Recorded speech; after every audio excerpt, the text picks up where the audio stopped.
अच्छा भाई बेटा रिकॉर्डिंग स्टार्ट कर, ठीक है। अस्सलाम वालेकुम। हम लोग जो है वो अभी पिछले लेक्चर में अभी भी हम लूपिंग स्टेटमेंट हमने स्टार्ट की थी। लूपिंग स्टेटमेंट से ही रिलेटेड कुछ प्रोग्राम्स जो हैं वो हम अभी देखेंगे, आया कि वो हम परफेक्टली कर पाते हैं। इसके अंदर मैं अभी हम एक प्रोग्राम बनाने के लिए जाएंगे जो कि टेबल का प्रोग्राम है, कंस्ट्रक्शन ऑफ टेबल का है with the help of for next loop. For next loop के अंदर टेबल आपको याद हो जो हमने लास्ट टाइम लूपिंग स्टेटमेंट की थी, उस लूपिंग स्टेटमेंट के अंदर आप जो उसको लिखा करते थे उसमें आप लिखते थे फॉर। आपके पास लूपिंग स्टेटमेंट में जो आप लिखते थे वो कुछ इस तरीके से होता था कि आप यहाँ पे लिखते थे फॉर,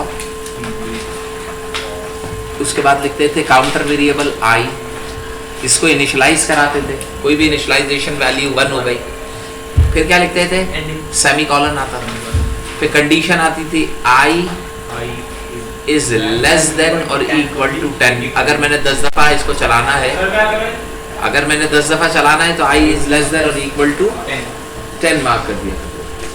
और फिर आपके पास नेक्स्ट जो था वो इंक्रीमेंटल स्टेटमेंट आती थी आई प्लस प्लस।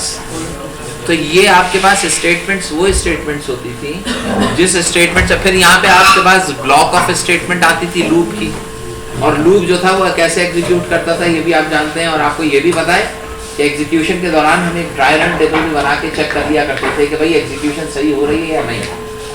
अच्छा, अब मेरा जो मकसद है, अब जो मैं करने के लिए जा रहा हूँ वो एक बहुत ही सिंपल सा काम है, बहुत आसान और सिंपल सा काम, लेकिन लॉजिकल है। और उस लॉजिकल में यह है कि मैं एक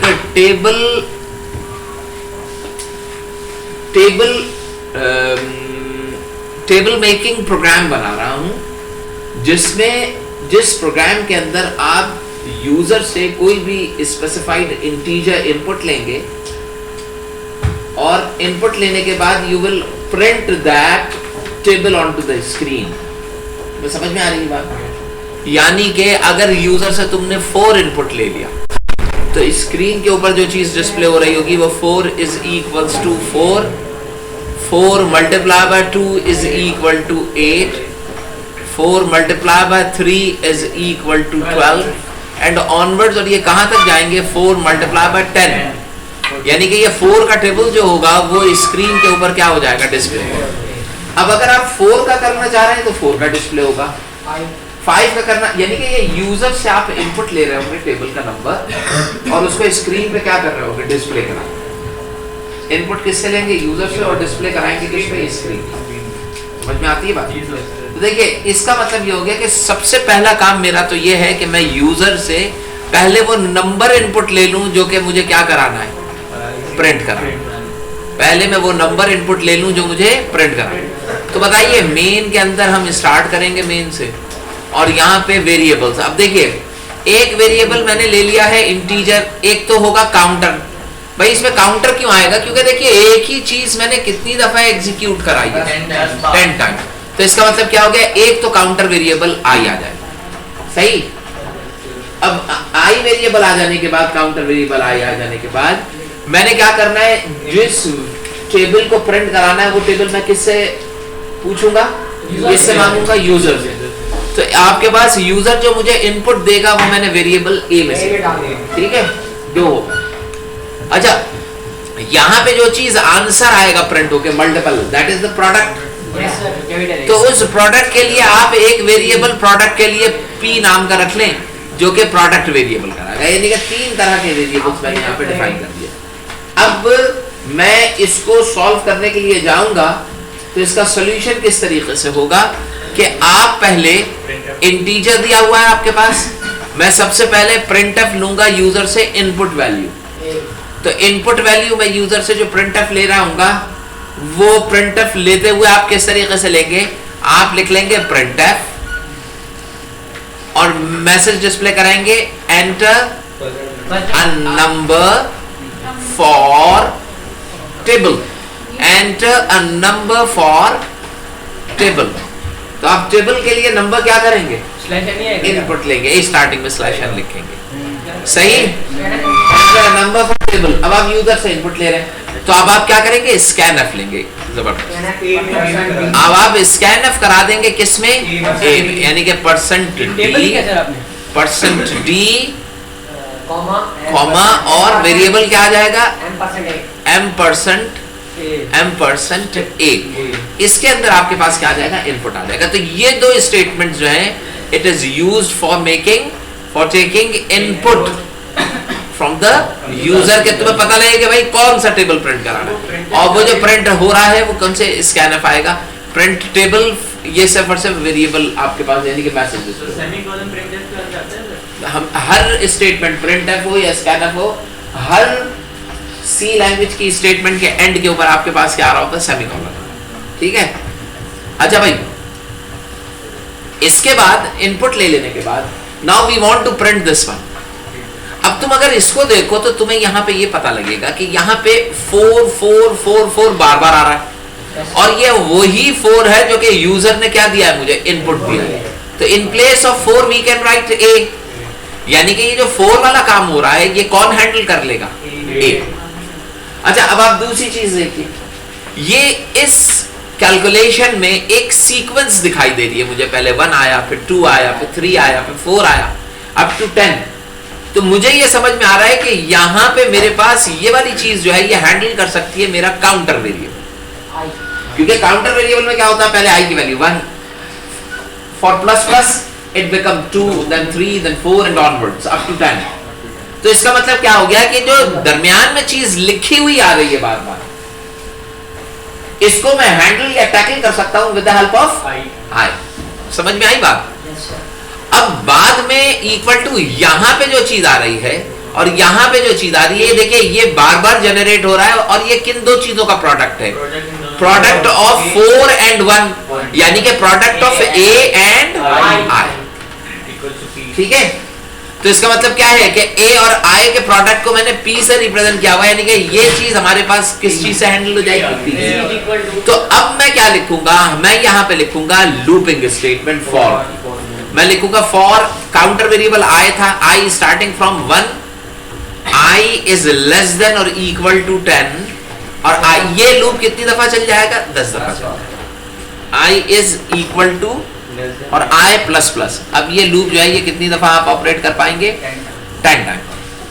अब मैं यहाँ पे लूप को क्या करता हूँ, स्टार्ट करता हूँ बिगिनिंग ऑफ लूप। जब आप लूप में आएंगे तो बताइए ए की वैल्यू आपके पास है, आप जानते हैं क्या, एक वैल्यू तो आपको पता है कि ए में यूजर इनपुट दे चुका है ना, तो ए में 4 भी हो सकता है, 5 भी हो सकता है, 7 भी हो सकता है, 9 भी हो सकता है, whatever the user entered the value that will be the part of a. तो यहाँ पे मेरे पास ए तो मौजूद है, ए मेरे पास यहाँ पर मौजूद है। हाँ कहिए सर, वो i = 1 के बाद हम सेमीकोलन क्यों आएगा, कहाँ पे, ये यस सर, ये इस वजह से आएगा कि जिस वक्त मैं पिछले लेक्चर में फॉर लूपिंग पढ़ा रहा था, उस वक्त मैंने ये चीज आपको बताई थी कि जो फॉर लूप के अंदर जो इसके 3 पार्ट होते हैं, उनका सेपरेटर जो होता है वो क्या होता है, सेमीकोलन होता है। अच्छा, फॉर स्टेटमेंट के एंड पे यहाँ पे सेमीकोलन क्यों नहीं आएगा, क्योंकि फॉर क्या है, फॉर अपनी बॉडी रखता है, जब फॉर की अपनी बॉडी है तो फॉर के एंड के ऊपर सेमीकोलन नहीं आएगा। अब आप ये देखिए कि जब यहाँ पे हम अंदर एंटर होंगे, तो एंटर होते हुए आप क्या करेंगे कि आई की वैल्यू स्टार्टिंग में क्या होगी, 1, आई यहाँ से चेक करके अंदर आएगा, फिर सेकंड टाइम 2। अब बताइए आई की वैल्यू अगर 1 हुई, तो सबसे पहला काम क्या है कि मैंने p कैलकुलेट करना है। तो आप यहाँ पे लिखेंगे p इज इक्वल टू, बताइए आई की वैल्यू i और मल्टीप्लाई बाय a, i और a का प्रोडक्ट ले लो तो वो किस में आ जाएगा, p में आ जाएगा, ठीक है। वो मैं बाद में प्रिंट करूंगा, पहले हम p कैलकुलेट कर लेंगे, यानी कि अब मेरे पास p की वैल्यू भी आ गई, i की वैल्यू भी आ गई और a भी, यहाँ तक आ गई। अब मैं यहाँ पे printf की स्टेटमेंट लिखूंगा, और मैं printf कैसे लिखूंगा, अब ये है थोड़ी सी समझने वाली चीज। देखिए मैंने स्क्रीन के ऊपर लिखना है 4 मल्टीप्लाई बाय 1, स्क्रीन पे ये डिस्प्ले करना है। तो बताइए printf में पहले मुझे लिखना है 4 का मतलब क्या, whatever the value of a, यहां से यूजर ने जो इनपुट लिया है वो यहाँ पे आना चाहिए ना। तो वेरिएबल a की वैल्यू लाने के लिए मैं यहाँ पे क्या लिखूंगा, %d, क्या लिखेंगे? परसेंट डी लिखेंगे सर। परसेंट डी अगर मैं यहाँ लिख रहा हूँ तो इसका मतलब क्या है? इस परसेंट डी में वैल्यू ऑफ ये आएगा स्लैश एन। ये आ गई। अब यहाँ पे आप स्लैश एन लिखेंगे, ठीक है ना? स्लैश एन लिख के आपने क्या लिख दिया? Percent D. इस परसेंट डी में ए की वैल्यू आ गई। अगर ए यूजर ने 4 इनपुट दिया है तो बताओ 4 प्रिंट हो गया? अब 4 के बाद मैंने ये x प्रिंट करना है, तो ये सिंपली लिख दिया जाए। सिंपली लिख देने का मतलब क्या है कि आप कीबोर्ड से क्या प्रेस करेंगे? x।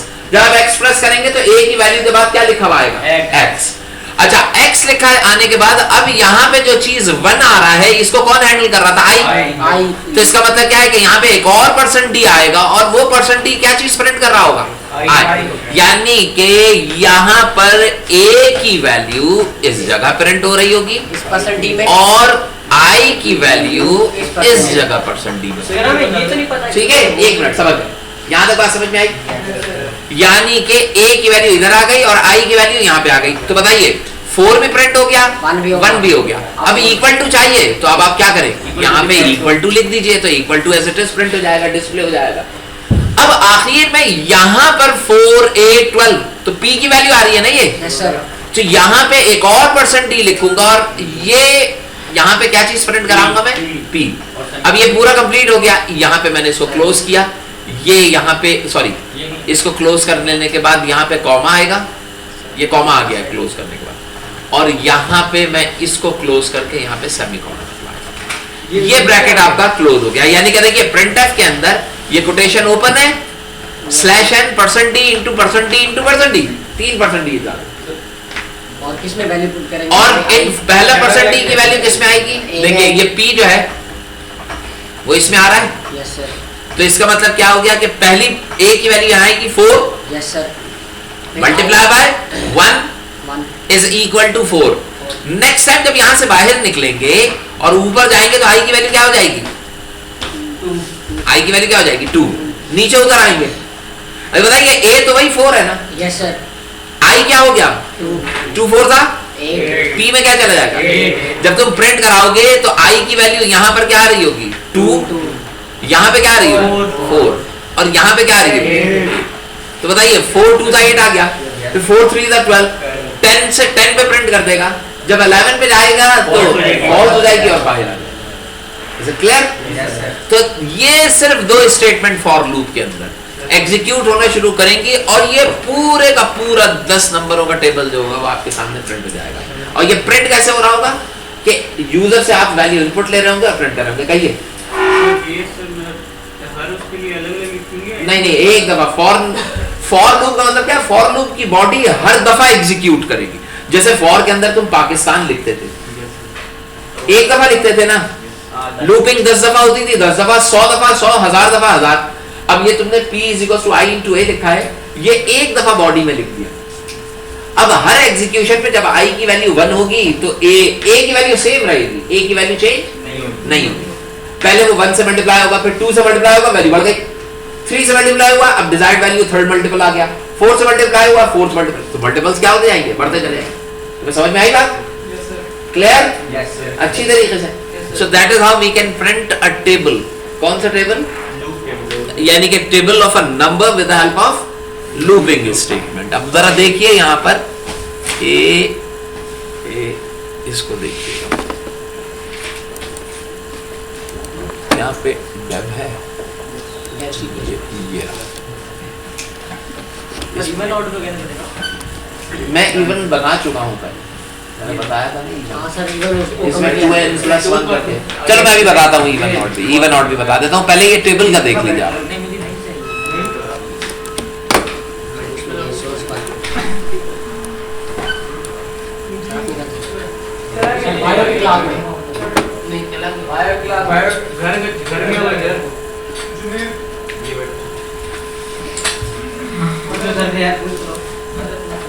हाँ जाइए, हाँ चले। अच्छा अभी हम ये टेबल का बना रहे हैं प्रोग्राम। भाई टाइपिंग स्पीड किसकी बेहतर है? मेरी सर। कर लेगा। लिखना शुरू करो भाई। यार अब जल्दी पहुंचो, यहीं खड़े हो। खड़े होके लिखो, खड़े होके देखो हैश इंक्लूड हैश इनको सर लैपटॉप सर सर मैं करूँ सर नहीं नहीं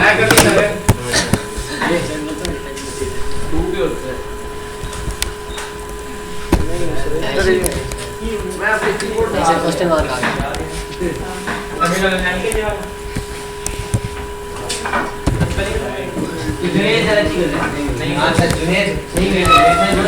मैं लिखूँ सर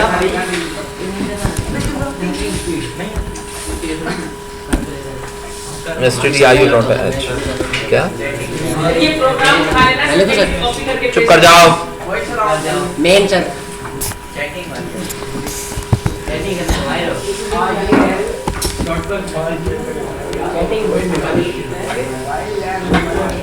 तीन वेरिएबल थे ए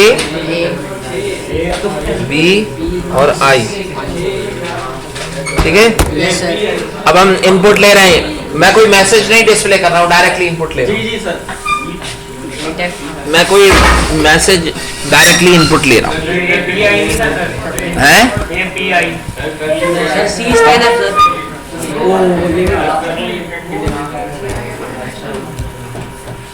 और आई हो गया ये स्कैनफ देखें भाई percent D % d percent comma comma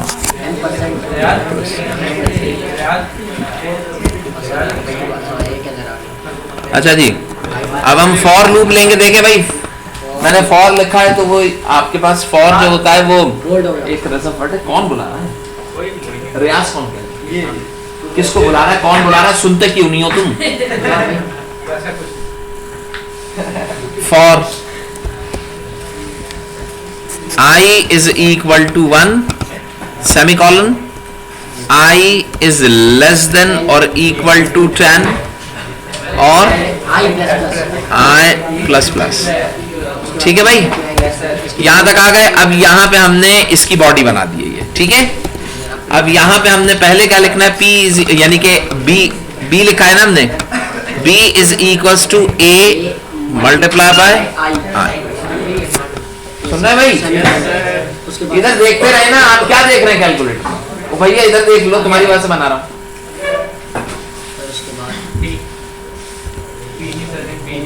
अच्छा हाँ ठीक है बेटा अब प्रिंट एफ ये देखिए कैसे लिखेंगे प्रिंट एफ पहले स्लैश एन उसके बाद % क्या आएगा %d मल्टीप्लाई बाय देखिए मल्टीप्लाई की जगह x लिखूंगा मैं फिर % d इज इक्वल टू नहीं वो बाद में लिखेंगे फिर यहाँ पर % d ये किससे कहा था प्रिंट करवा सर जुनैद ने समझ में आया ये प्रिंट कर रहा है समझ में आ रहा है मल्टीप्लाई नहीं कर रहा है जब मल्टीप्लिकेशन होती है देखिए ऊपर हमने मल्टीप्लिकेशन की थी a into i हाँ सिर्फ यूजर को डिस्प्ले करने के लिए अच्छा भाई अब यहाँ पे बताइए वेरिएबल क्या होंगे पहला a है दूसरा b है नहीं दूसरा i है और तीसरा b है सर ने बी डिफाइन किया सर अगर हम प्रिंटफ ना करें तो किस तरह एग्जीक्यूट हो वो यूजर को दिखेगा ही नहीं अगर प्रिंटफ नहीं करूंगा तो कोई चीज डिस्प्ले ही नहीं होगी ठीक है भाई ये हो गया अब ये यहाँ पे एग्जीक्यूट करेगा और एग्जीक्यूट करके अच्छा यहाँ पे एक काम मजे का ये किया है हमने कि हमने यहाँ पे बॉडी बनाई नहीं है तो ये वाली जो है ना इसको आप हटाइए और फिर यहाँ पे एक ब्रैकेट और बना ठीक है एफ अला चलो भाई क्या कर रहा है ये कुछ नहीं कर रहा अब हमसे पूछ रहा है ये कि कौन सा टेबल या अभी इसने स्कैनअप लिया है 5 का टेबल कर देंगे तो हम क्या कर रहे हैं 5 प्रेस कर दिया हमने लिखा हुआ आ गया भाई एंटर देख लें ये पूरा टेबल लिखा हुआ आ गया इसका मतलब ये हमने कहाँ तक लिखा है अच्छा ये 10 अब मुझे एक बात ये बताओ कि अगर मैं 10 के बजाय ये 20 कर दूं तो 20 तक आई की वैल्यू 20 तक जाएगी तो 20 तक टेबल आपके पास 10 का टेबल अब आपका वही टेबल जो है वो कितने के ऊपर है 20 पर इसका मतलब क्या हो गया कि सिर्फ आप काउंटर के अंदर वैल्यूज चेंज कर रहे हैं और रिलेटिवली आपके पास टेबल जो है वो चेंज हो रहा है। प्रिंट हो रहा है। 20 लिखेगा 20 पीछे हो जाओ भाई, पीछे हो, गाड़ी वापस आ गई। बोलो। ये ट्रेंड उसके राइट चलता रहे। हाँ, अब अगर मैं लिख दूं कि वहां पे एक बहुत ही बड़ी वैल्यू लिख दूं, या मैं आपसे स्टेटमेंट गलत लिख दूं, सर मतलब मैं स्टेटमेंट यहाँ पे लिखूं चला के दिखाएंगे। ये सब को आपको समझाया था ना, ऊपर जाएगा। ए ग्रेटर देन और इक्वल, सॉरी कंडीशन जो है ना वो तो रहेगी। 1 से स्टार्ट हो और और ये वैल्यू जो है वो ग्रेटर देन और इक्वल ग्रेटर देन 1 हो जाए, ग्रेटर देन और इक्वल टू 1 हो जाए, यानी कि 1 भी रहा है और ग्रेटर देन सर 10 हो गया। है वो 1। मिटाएंगे। नेगेटिव में भी जाते हैं। हाँ नेगेटिव में जा सकती है। अब ये बताइए अगर ये चले 1 से स्टार्ट हुआ ग्रेटर तो बहुत और ग्रेटर देन तो बहुत सारे नंबर हैं, यानी कि कंडीशन तो हमेशा ट्रू हो होगी। जाएगा। अल्लाह वाई मन लिखे सर मन नहीं है। ठीक है भाई। नहीं। अच्छा अब ये एग्जीक्यूशन, ये आपको ये बता रहा है कि इसकी एग्जीक्यूशन ये उस हद तक जाएगा जब तक आपकी मेमोरी फिलअप नहीं हो जाती, तो मेमोरी को फिलअप होने से पहले अभी आपको बात समझ में आ गई। अच्छा अब जरा एक और चीज देखें बेटा, अब आप एक और चीज देखें।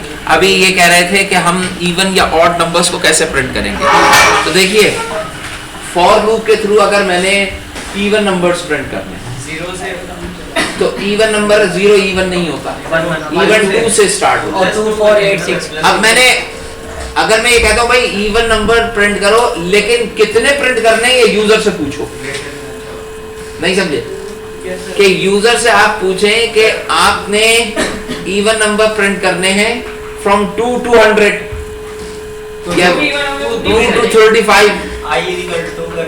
हाँ लेकिन होगा क्या कि पहले आप यूजर से पूछेंगे, तो आप यूजर से कैसे पूछेंगे, आप कहेंगे प्रिंट एफ, यूजर 3 दे दे। अगर 3 दे देगा तो 3 का मतलब क्या है कि सिर्फ 2 प्रिंट होगा, 2 के बाद 4 नहीं प्रिंट होगा। तो आपने प्रिंट एफ एंटर क्या कहेंगे बताइए, एंटर नंबर कौन सा ऊपर नहीं करना। Enter value for I enter value for I या लास्ट वैल्यू पूरा I for even, even for even number. User को पता है आई क्या चीज होती है, नहीं सर। आपसे ये कह रहे हैं कि लास्ट नंबर इनपुट लें यूजर से। सर किस में प्रिंट करा अब आप ये बताइए जो हमने इनपुट लिया है वो किस में सेव करा रहे हैं, %d %d M% और M% वेरिएबल ए में ले लिया, ठीक है। किसकी भाई, बायो की नहीं है, केमिस्ट्री की नहीं है। एक काम ये करो, एक काम ये करो, सेम नहीं होती सर। नहीं अलग होती है। उनसे कहो कि लिख कर दे दे किसी भी ऑर्डर में वो दोनों नंबर। कोई और कौन है, वो है ना अरबाब है ना। अरबाब से कहना कि सर अच्छा तुम जो लिख कर दोगे वो ऑर्डर में लिख कर देना, समझे। कोई सी भी असेसमेंट शीट उठाओ उसके ऑर्डर में नाम लिख के दोनों नंबर लिख कर देना। अच्छा भाई %d %a, समझे, %d और %a में आ गई value. Yes sir. Suppose user ने दिया 24 तो a में क्या चला गया, इसका मतलब क्या है, मुझे नंबर प्रिंट कराने हैं 2 से लेके 24 तक। अब देखो कैसे प्रिंट कराऊंगा, मैं लिखूंगा फॉर i इज, सुनो भाई, फॉर i is equals to 2, i is less than और इक्वल टू 24 होना चाहिए। यहाँ पे हम लिखेंगे क्या, अगर उसके statement A that even number मिलेगा 24 मैं जो बता रहा हूँ पहले उसको तो सुन लीजिए। ये a आ गया और फिर क्या हो जाएगा, यहाँ पे i के बाद नेक्स्ट स्टेटमेंट क्या होनी चाहिए, 2 का जब होना चाहिए, i is equal to i plus 2। सुन रहे हैं, यस सर। ये एग्जाम में आएगा, अभी भी ऐसे ही इधर उधर कहानियां कर रहे हैं। सर ये जो मैं कह रहा हूँ उसको समझिए, एक बात मैं जो बता रहा हूँ पहले उसको सुन लें अच्छी तरीके। यहाँ पे क्या आएगा, i इज इक्वल टू 2 से स्टार्ट कर रहा हूँ, कहाँ तक जाना है आपने? सपोज 24 उसने दिया है तो यहाँ पे 24 लिखना था ना, तो आपका जो ऊपर का वेरिएबल आ रहा है उसी को यहाँ प्लेस कर देंगे। अब इसका मतलब क्या हो गया? I is less than or equal to 24। अब जब ये चलेगा तो मैंने प्रिंट क्या कराना है? मुझे प्रिंट कराना है %d। क्या चीज प्रिंट कराऊंगा मैं? I की वैल्यू प्रिंट करवाएंगे। आप ये बताइए कि पहला I क्या प्रिंट होगा? 2। और अगली दफा I जो प्रिंट होगा वो क्या 2 ऐड हो जाएगा तो 4 बन जाएगा, 4 फिर ये ऑनवर्ड जाते जाएंगे और कहाँ तक 24 लास्ट करेंगे। जब 26 होगा तो ये एग्जैक्ट हो जाएगा। तो इसका मतलब क्या है कि आपने ये नंबर जो है वो क्या करा दिए प्रिंट। सही नहीं देखो सर गेट्स भी पढ़ा है सर आपने? अभी नहीं, अभी नहीं अभी नहीं बात। सर ये जो इसके अंदर भी जैसे I is smaller than or equal to A है, तो फिर अगर हम इसमें equal to डाल दें तो ये भी जैसे इवन देखो अगर मैं इक्वल टू ए लिखूंगा, ठीक है ना, यहाँ पे मैं कंडीशन लिखूंगा कि ये कंडीशन ये चीज चलेगी ही उस वक्त जब इक्वल, ऐसे लिखा जाएगा ना, डबल इक्वल नहीं। बताओ I की वैल्यू क्या आई? अब ये चेक करेगा क्या इक्वल टू ए है? A की वैल्यू क्या है? 24। I की वैल्यू क्या है? I की वैल्यू 2। क्या ये 2 24 के बराबर है? तो नहीं, तो ये फॉल्स हो गई, तो एग्जीक्यूट करेगा नहीं, बाहर आ जाएगा। फॉल्स हो गया ना, जब कंडीशन फॉल्स होती है तो लूप एग्जीक्यूट नहीं होता, नहीं तो बाहर आ जाएगा। नहीं सर मैं बोल रहा था जैसे ये इक्वल पे उठा के वो ग्रेटर यहाँ पर तो उधर I is equal to A जैसे इक्वल टू कैसे लगेगा ना, ऐसे नहीं, इक्वल टू ग्रेटर नहीं होता, ये लिखा जाता है ग्रेटर। इक्वल टू के साथ दोनों साइड हटा दें, I is greater than। हाँ I is greater than A। अब ये बताइए 2 is greater than A, क्या 2 A से बड़ा है? गलत हो जाएगा, नहीं, लेस देन वाली चीज एग्जीक्यूट करिए। हाँ कहिए आपने जो फिजिक्स की वीडियो भेजी थी ना ग्रुप में YouTube पे अपलोड की थी सर, आपने उसमें ना लड़कियों के हिसाब से सवाल जो समझाए हुए थे उनको जो नहीं समझाए थे वो समझा दिए, जो उनको समझाए हुए थे ना वो आपने हमें समझाए हुए थे, वो आप स्किप कर रहे बीच में, वही सवाल आ गए थे। नहीं सर कुछ क्वेश्चन आपने स्किप किया नहीं, ये तो मैं समझा ही नहीं, ये कौन सी नई बात आप लोग कहानी लेकर? नहीं एक मिनट मुझे रुक जाओ, वाली वीडियो अपलोड की जो आपने